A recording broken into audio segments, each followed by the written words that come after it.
Welcome. Welcome to Candid Créoles, where we elevate and celebrate Haitian excellence and friends. And today, the Emerging Leader series continues with Kayla.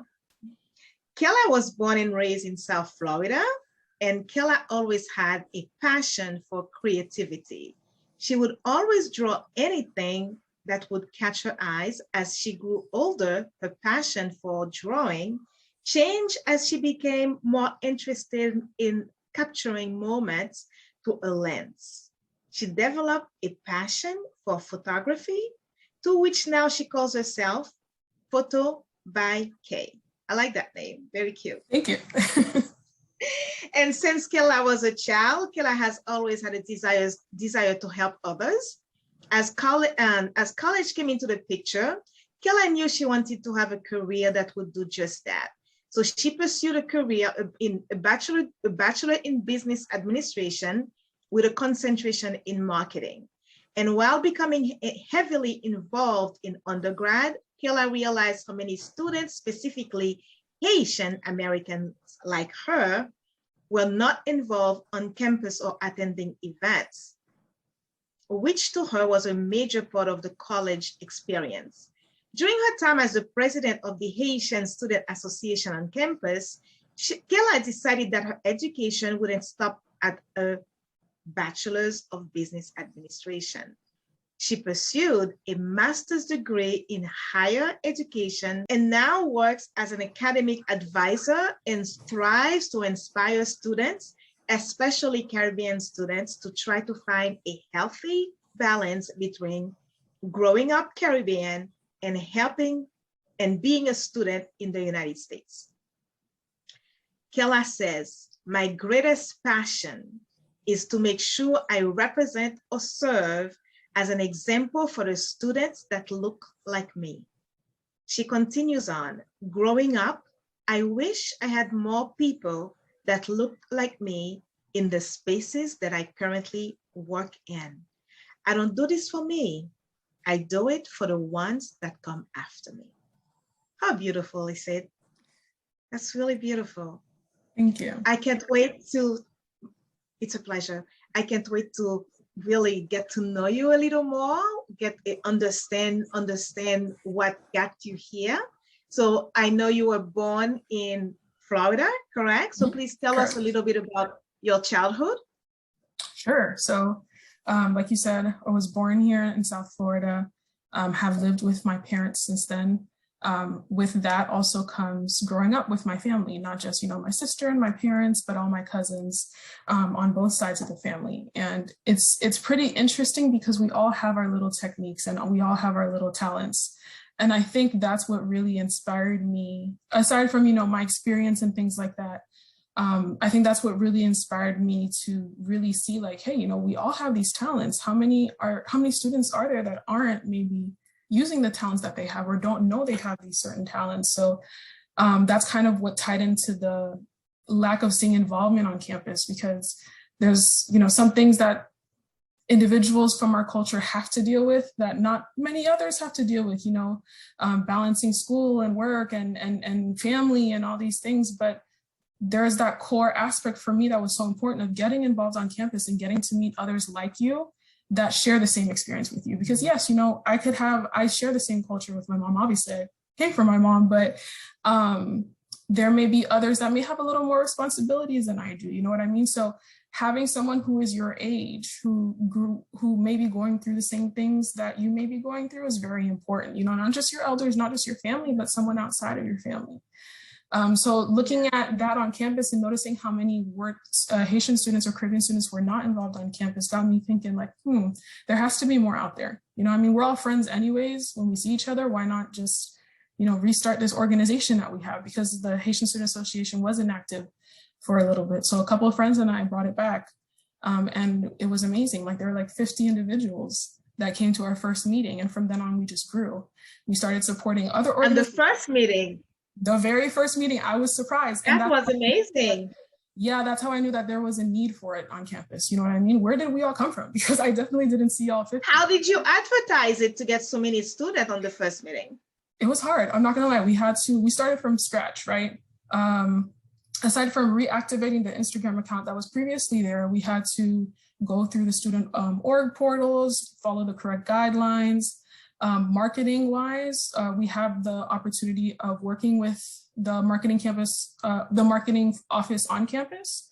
So they kind of help you design your flyers, print your flyers for you. You can hand distribute them if you want. You can also display them on the screens on campus. So finding out those resources that we had was a bit difficult too, but everyone on campus, all the administrators and the folks in the offices that were there to support were just so helpful. And they really worked their hardest to make sure that, you succeeded as an org, which is what I think was part of the reason why we were so successful that first meeting. And aside from that, we just kept growing. 150 turned into 75. We started attending other Haitian org schools events, whether it was, the nearby schools, the far schools. Some of us went to Tallahassee to support their org. So it was really important for me, and it's really rewarding to see how, those type of organizations can grow. So that college was that obviously a great experience for you. Oh, most definitely. Yes, absolutely. Absolutely. So growing up in Southeast Florida, so what influenced you to take the turn that you took to college, to take the path, I must say, to college? Like you earned a business of administration degree with a concentration in marketing. What influenced you to go that path? Quite frankly, that wasn't the original plan. I probably changed my. What was the original plan? It was not. The original plan was management information systems, cybersecurity type stuff. Along the line, I kind of wanted to try computer science. I tried it, did not do well. And I was like, I can't do this anymore. Which for me was a very difficult conversation to have, because I was so sure about what I wanted at the beginning, and then to switch back was like, how am I going to bring this up to my parents? Your Haitian parents, I must add. Haitian parents, right? But I think part of growing up is what kind of influenced that. And it's really important for me, not necessarily to stick up for myself, but to speak for myself, because in the past, I would say I was someone who very much so suffered in silence. Like, I don't know if it was like the Haitian mentality of I'll get through it, it's fine, I'll find a way. But it was more so like, I think I need to know when enough is enough. And I don't think I'll be successful in this program. And that to me was the biggest concern, not so much how much money I can make. I have time for that, but more so what's going to make me happy at this moment where I still feel like I can make an impact in the future. So that's where I kind of stumbled upon marketing. Yeah, that's where I stumbled upon marketing, and I was pretty good with the classes. So I decided, hey, let's give it a shot. And then things changed down the line again with higher ed. So here I am now. Yes. And then it's really, if you're doing something that makes you miserable, then it's not the right path for you. That's totally my belief. And when something it doesn't matter how much money that something can bring you. It's not if you are miserable in it, then unfortunately that money might end up being used in healing you in the future. Completely. Because it's so many people that happened to them. So they went the wrong path, and then they wished when they got older, they got wiser, and then they wish they had gone to what they wanted to study.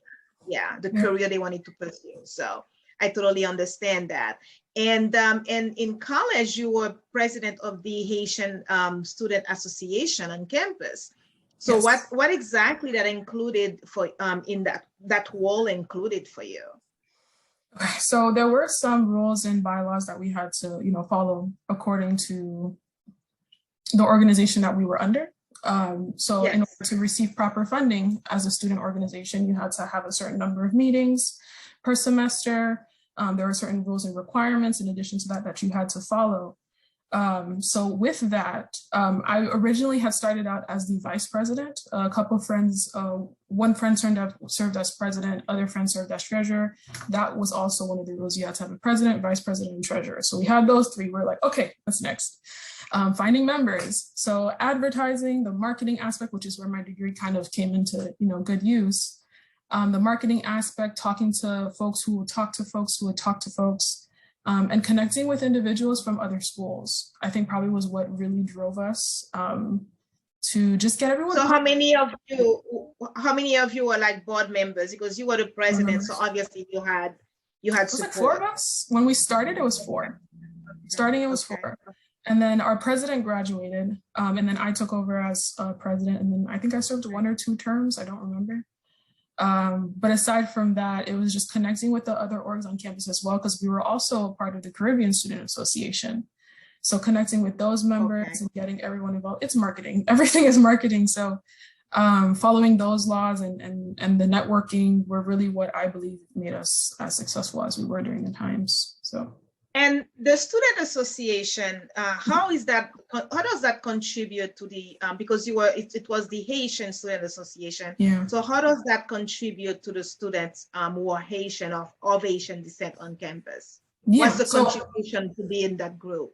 Yeah, well, we didn't have any like requirements to join, if that's what you're referring to, but we ultimately, our goal was just to create a space for individuals who were of Haitian descent or wanted to know more about the Haitian culture, so that they can have a space to be themselves. Like I was saying earlier, some of us may share the same experiences with others. Others may not share the same experiences. Others may have more responsibilities, less responsibilities, and things like that. So we just wanted to make sure we can provide that space for people to tell their story, speak their story, learn about other individual stories, connect with others, because the networking piece I feel like is the most important thing. We were able to connect. We were in the Little Haiti Cultural Center like almost every other weekend. So getting to know the officials there. So can anybody join? Yeah, it was all students can join. Like I said, there were other organizations from other schools, other Haitian orgs that joined our meetings. As long as you were a student at FIU, pretty much, you could join. If you heard about our club and wanted to check it out. You didn't have to be Haitian. No, we didn't know. We were open to anyone. We were really open to anyone. Okay. But of course, our primary goal was to provide that space for our Haitian students, yeah. Okay, but anybody could join, and then the contribution that you guys brought back to them was basically to provide a space where they can connect with their culture. Yes, absolutely. We had game nights. We had info sessions. What games did you play? Don't tell me you played dominoes. Oh, I feel like we may have. I really don't remember. I'm pretty sure if we played dominoes, they would have. Because I don't think that would be fun, because I don't think your generation will know that, because our generation my parents' generation at home when I was growing up, they played domino in the house. Yeah. That was their game. You know, and then they played card. There was another game they played card too. I don't remember I never understood that game. Maybe you know about it. They call it Basic. Oh, that's my mom's game. Of course I know it. Your mom plays it? Oh my gosh, I never could play it. I don't know if I outed her secret. Sorry, Mom, if you're watching. Yeah, but I know those games were not passed on to the next generation, like to my generation, for me to pass it on to my children, because I have no idea how to play that game. Dominoes, yes. And when my kids were little, actually, I did play domino with them. So yeah, but they did not keep up with it. Yeah. So that's why I was wondering, like, what games do you guys play? Oh no, we definitely, I want to say we did play dominoes. But aside from that, because we were trying to, we had some who were very knowledgeable about the culture and some who were more so like, weren't really raised in that space. So we tried to keep things as general as possible, but when things got specific, they got specific. So I remember one specific game night, we played Jeopardy, right? So we would have these little, which I remembered some questions, I can't remember, but it was fun. It was hilarious. And it's just like seeing everyone get so happy. Like I said, we had other cultures there. And it was just funny because they got to learn and we got to learn from them as well, and our similarities and things like that. So yeah, it was always fun. I will say that. Yeah, that's great. That's great. So what did you, being the president of the association, what did you learn being in that space? What did you get from it? Wow. What did I get from that space? It's not about me. I will say that. And I'll break it down even further. As other organizations that I have been a part of, I felt like it was a lot of what can we do as a whole to make the organization look better? What can we do to make sure that, we keep our funding for the next year? What can we do to make sure that we keep our numbers up? Yeah, so what you learned is, if I heard you correctly, because I want to make sure I heard you correctly, it's not about you. Yeah. And being president of this organization is about the contribution you bring to others. Correct. Yes. So like the whole core of the organization, the whole goal was, how can we better serve our students, right? Yes, we have these requirements to meet. Yes, we have these, I guess you could say, issues that need to be solved on campus. How are we going to get involved in that? But at the end of the day, this is what our mission statement says. These are our goals. Even if we make a difference in 2 students that show up to that meeting, that's kind of what we want to core focus on. You know what I mean? So I think that was kind of hard for me to make that switch in my brain, if that makes sense, from the other experiences that I had. But ultimately, that's where I kind of learned, like, hey, you have to remember what your mission statement is. Why did you start this? Go back to the root of your goal. So that's kind of what I got out of president, which I kind of carried out with me throughout all the other positions I held, and pretty much every job I've had too. So you are, I know about Photo by Kayla. Photo by K, sorry about that. Photo by K. Yes, so tell us more about that. And what prompted you to go that route? Because you are in marketing with a business administration degree, with a concentration in marketing, and then you went on to do your to earn your master's degree. And in higher, what did you focus on in as a master's degree? So when I graduated, well, when I was about to graduate, I realized, like you said in the bio, that there was more that needed to be done. There was more students that needed to be involved. And that's when one of my mentors told me, you can get a degree in helping students. That's what we call it. I'm like, what do you mean? They're like, higher education. So my degree really focused on, how to better serve the students on your college campus. And when I found out about it, I was like, this sounds perfect for what I want to do, but how am I going to combine marketing and this? Aside from that, I was always taking pictures for friends, families. I was okay at it. And that's when I started learning about like the new technologies and editing and Photoshop and Lightroom and Filmmaker and all these different things. Started playing around with those, and I'm like, it's something that makes me happy. And in a way, I'm also helping people capture memories. You mentioned filmmaking, so it's not just being a photographer. You also want to get into filmmaking as well? Not necessarily like film, like movies, but little snippets and like summary videos, like the Instagram reels that you see, just something that summarizes videos. I don't do that right now, but it is something that I've been considering and looking at, because there's a need for it. Yeah, okay. There's a need for it for sure. But aside from that, just seeing the versatility of, how a photo can make someone so happy. And I'm like, what, maybe you could pursue this on the side if you wanted to. It's what I originally, like the original plan, but that was not going to fly. So I decided, maybe this. With your parents? Oh no, it was not. It was not. Respectfully, and I completely understand what they were saying about that too. But I figured, maybe this is something I could do on the side. It's not like I'm completely exited out of my plan. I can do it on my days that I have time, and then we'll see how it goes. And from then on, it just turned into Photo by K. And I was like, okay. Yeah. Let's see how it works. Yeah, and then you can always like pursue your passion on the side as you are building your career as well. That is absolutely possible, especially here in the United States. That's totally possible, totally possible. Sure. So right now, where do you work for a university? Yes, I do currently work at a university.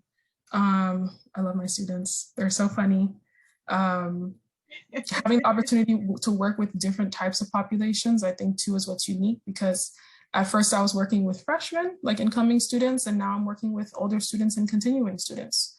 So it's very unique. It's very interesting to see how, both sides kind of continue with their education. It's a really rewarding experience. Got it. That's good. That's really good. It's good that you like what you do. Like you say, you love your student. I could feel the love the way you said it. It's really very genuine. So that's really nice. That's really nice. That's great. It's great. So I wanted to tell you, I know like we communicated before, you and I, before we had that conversation. And but I want to make sure like I have you under the Emerging Leaders series, which is a series that I started in sometime this year, a couple months ago, I would say, where people in your age group, I want to introduce them to our world, Mm. and which is like a sub series of Candid Creoles, and Candid Creoles is all about celebrating Haitian excellence. And then with the mission is it's really to change the narrative about us, because so many negative things have been said about us Haitians or people of Haitian descent. So I said, you know what, it's time for us to share our stories, because everybody has a story and each story is unique, Yeah. and each story has its own beauty and its own hardship and its own success and creativity, whatever it is. Every story has all of the above and more. And it's great. It's good that we bring our story to the world, and then eventually with the ultimate goal to change the narrative. So that's basically what this platform is all about. And you are an emerging leaders, and I am so happy to be able to sit down with you and have this conversation. It's really great what you're doing.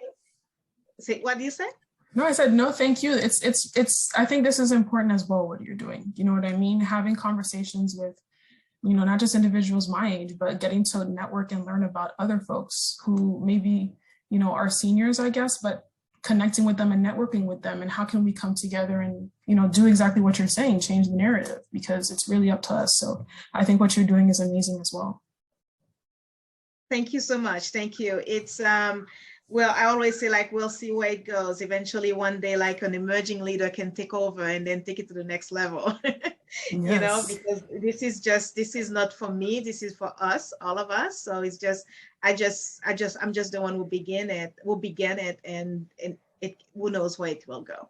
Who knows where it will go. So it's I love having this candid conversation with the emerging leaders, because you guys are in a completely different mindset than we are, your seniors. So it's really we're not seniors, but we are your seniors. I don't see myself as a senior.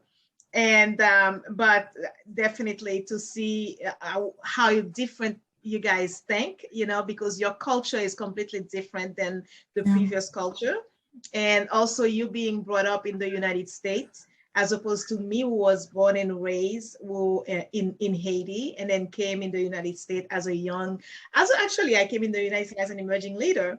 And so it's really fascinating to see the difference and the influence of the Haitian American culture on you.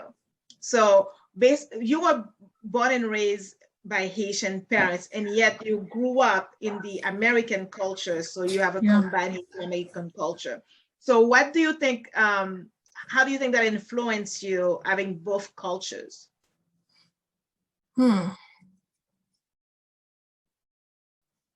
It was interesting. It was an interesting experience, I will say, because I always felt like I was missing something. And even to this day, if I'm being honest, I still feel like I do. I feel like I almost lacked that connection because I wasn't born in Haiti. I don't know if that makes sense. There are some things that I probably won't understand, some lingo I may not understand or catch up on immediately. But at the end of the day, it's not, my concern isn't really how Haitian am I guess what I'm trying to say, because I know that was a topic of conversation growing up as well. Oh, you're not Haitian, you don't speak Creole. I was like, okay, well, it's not my fault. It's not the primary language in my house, or at the time. So there was always that kind of, how do I say it?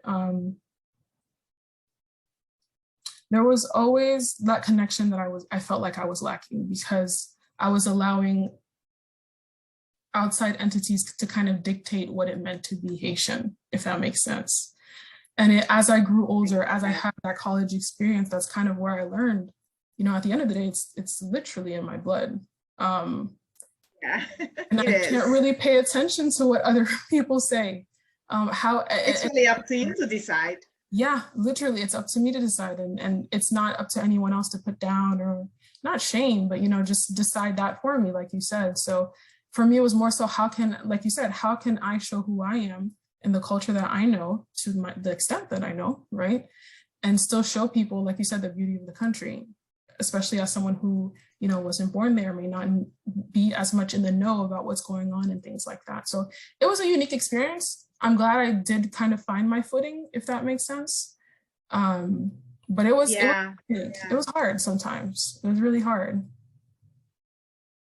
Yeah, I want to say hello to Alex. He just say good afternoon, everyone. Good afternoon, Alex, or good evening, I must say. Yes, it was the same, I think, for my children because they were born and raised here. And it's different for every child, but I made that same one regret that I have, that my kids only speak English. Mm. And I remember at the beginning, I wanted to teach them both French and Creole. So they know a little bit of French. As for Creole, my son right now is thinking of taking it in college because his college does teach Creole, which is something that I'm very pleased to hear. They're starting to add Creole as a second language, a foreign language in the universities of the United States. Yeah. So it's really a step forward. So I'm really happy that he thought about that. And so I totally get it, because there is, especially now, my children have never been to Haiti. I don't know if you have been. Have you? I was a baby, so I don't remember anything. Oh, you went when you were a baby. Yeah. Well, I would, if I felt comfortable going to Haiti with my children, I would have taken them in a flash. But just so they know where I came from, just so they know where they came from as well. So I totally understand, not having been to the country, that's also another connection that they also don't have. And I think I can say the same for you, since you went as a baby. Yeah. So I think that was the scariest part for me, if I'm being honest. Going from, you know, vice president to president, how is she I was waiting for that question. How is she the president? She's never been to Haiti. And I did not know what I was going to say, if I'm being honest with you. Thank God no one ever questioned it. But the question never came up? It never came up. I don't know how I avoided it. Never came up. But I think sometimes I wonder if it's more so the actions that we put out. Because like I said, our goal wasn't really, our goal was to provide that space. And I feel like it wasn't just me, it was my team. My team and the support we had allowed us to provide that space. So that was one of my greatest concerns. It was very scary, and I did not know how it was going to fall. And isn't it interesting? Yeah, it's interesting also. Sometimes we have a concern, it's all in our mind, and other people are not even thinking about it. Absolutely. Yeah. Creating problems for ourselves. So where do you tell us more about Photo by Kay? Where is it right now? Is it a business, or is it a hobby? You're treating it as a hobby for now that you want to grow into a business? Tell us more about it. And if people can hire you as well. It's definitely a hobby. Right now, due to other, work-life balances that we're trying to balance out, or that I'm trying to balance out, it's not as prominent, I would say, as it was back then, or as active as I was back then. But it is still something I do if I happen to have the time.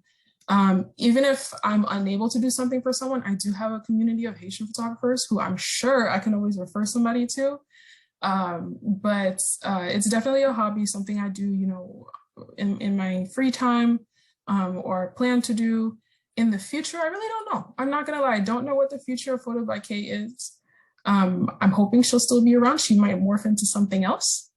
But it's an experience that I'll never forget or regret, because it allowed me to showcase so many beautiful things, from graduation photos to baby showers to gender reveals to, all those moments that mean so much to someone. You know what I mean? I think that was the core purpose of it for me, to snap. So you're capturing precious moments.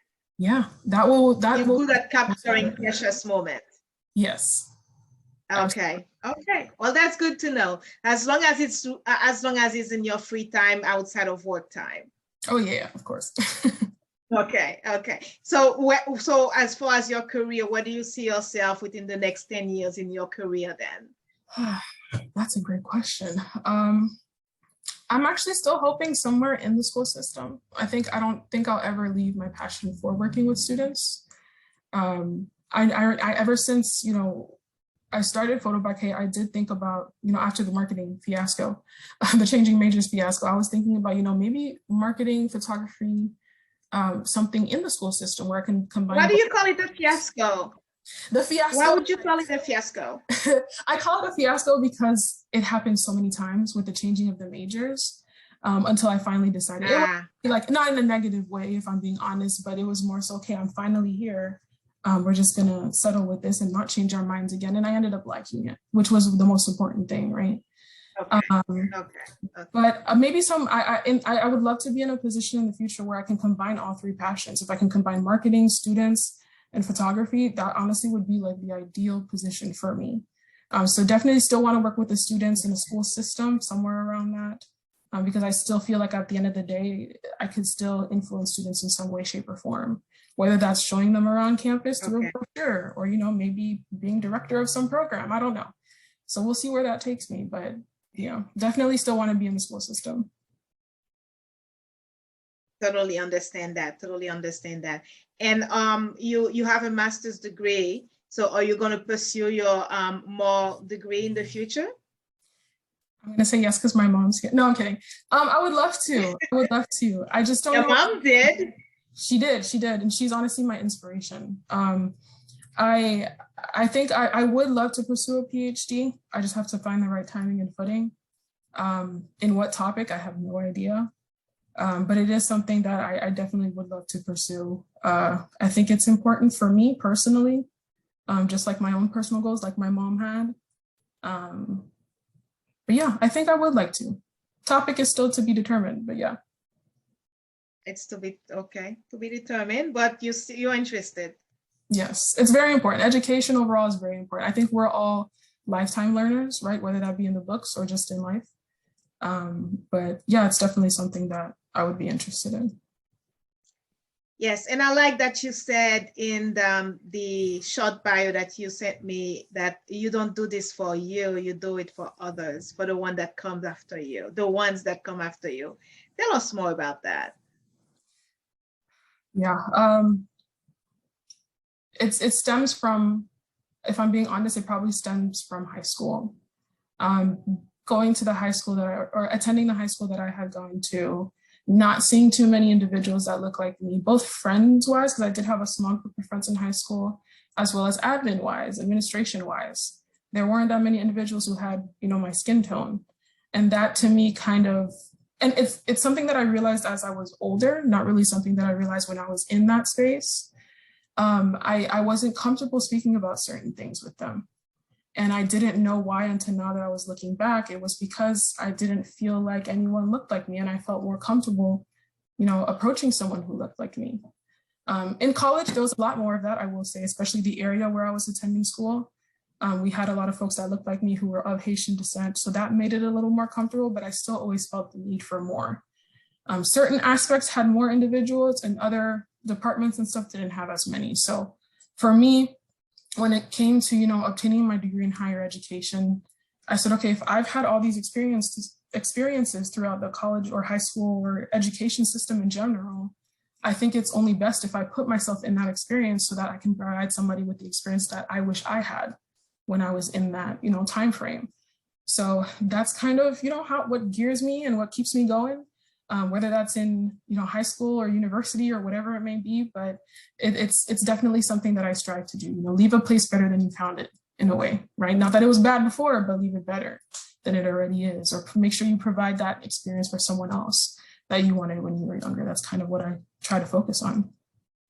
That's beautiful. That leave a place that better than you found it. That's really well said. Well said.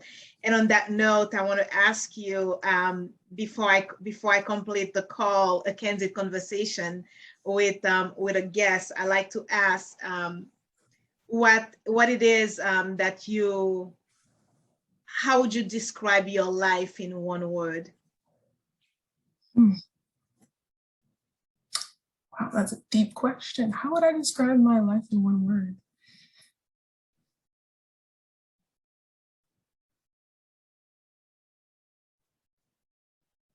I gave you food for thought, huh? Yes, you did. I was not expecting. No, I'm kidding. How would I describe my life in one word? Unexpected, I would say. I would say unexpected. Unexpected. Yeah. Ah. In the sense of, like I said, I really did not picture myself to be in this space that I am now. I did not ever picture that I'd be doing an interview with you. As a child, and I'm sure. I like to call it a conversation. Conversation, yes, conversation. I apologize. I would never expect myself in this conversation. As a child, I was always someone who was very shy, painfully shy, my mom would say. I did not like to talk. I did not like to, be heard by others, travel throughout high school, travel throughout college, until I realized that some spaces were needed, until I realized what I was missing in a sense, which kind of carried on to, the positions that I've had and the careers that I've chosen and things like that. So I would definitely say unexpected, because it's not something that I was planning on doing. I could tell you that. I wanted to be in my little office, my 9 to 5, no one talked to me, no one bothered me.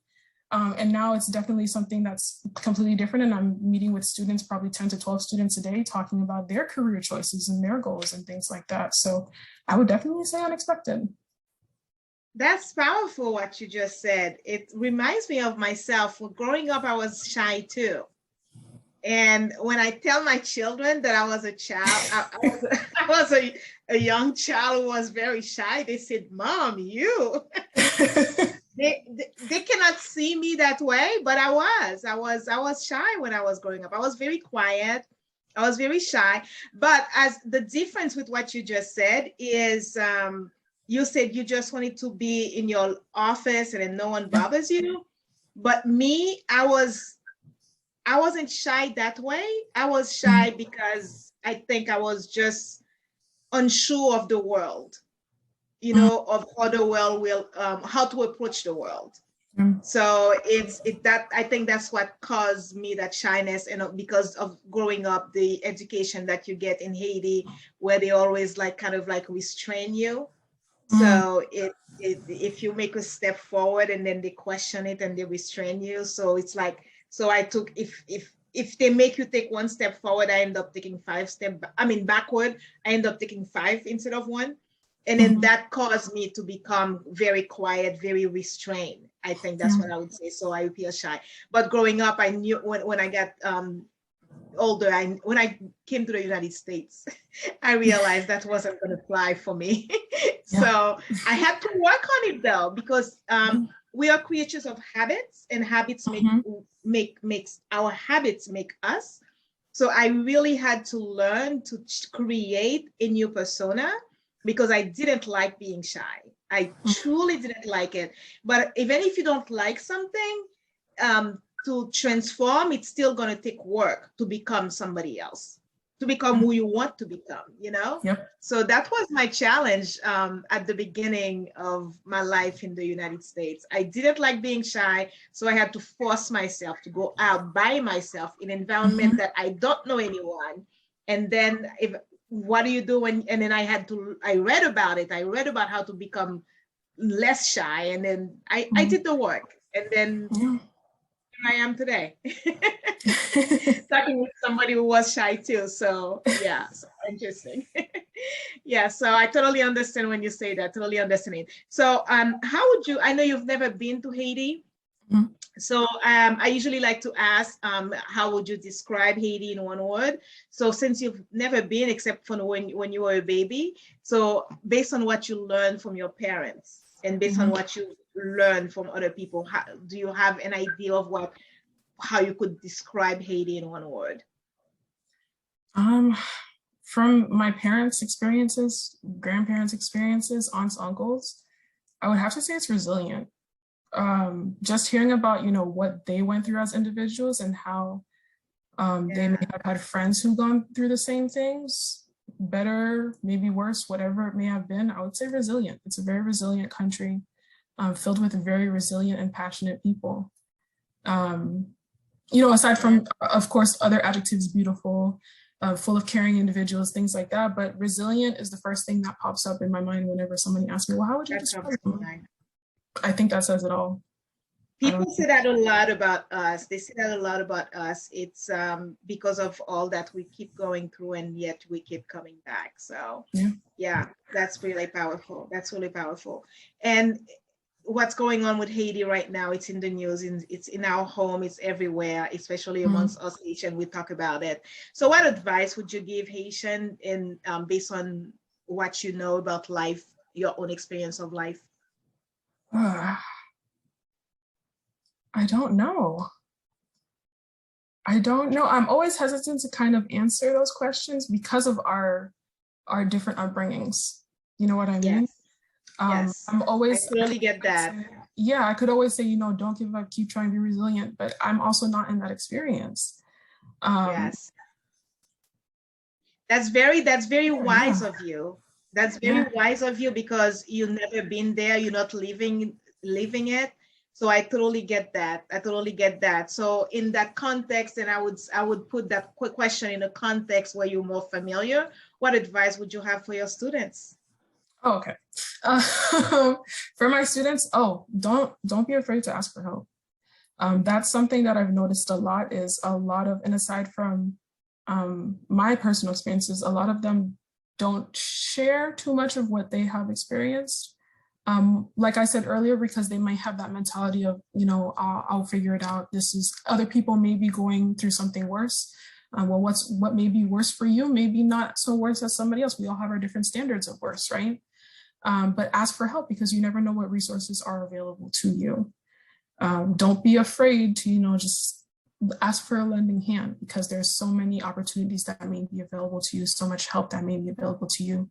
And if not, if you don't know where to go, start off with someone who you trust, if it's that concerning or that private for you, or someone who you know might have the answer. But ask for help. Definitely don't try to carry your entire experience alone. And I always tell my students this: if you were meant to graduate alone, you wouldn't be in a cohort.